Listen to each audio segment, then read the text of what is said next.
Alright guys, a quick one. Here, I'll detail how to schedule send text messages on Android.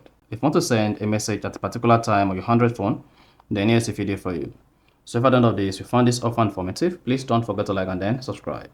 Now to schedule send text messages on Android, all you need to do is go ahead and open the message app. Click on the message icon to send a new message like this.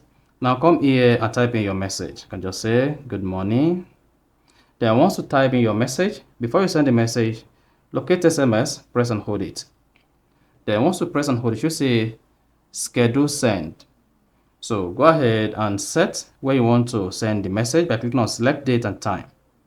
So let's say I want to send this on the 17th. So that is the date.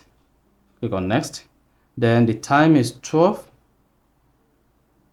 o'clock, that is 12 a.m. or 12 p.m. Then click on set. Then you should see this message is going to be sent by 12 p.m. Now go ahead and click on the send button. Then you should see the message scheduled. So you can see I have one scheduled messages. You see that? So that's exactly how to schedule send text messages on Android. So if you found this offer informative, please don't forget to like and then subscribe.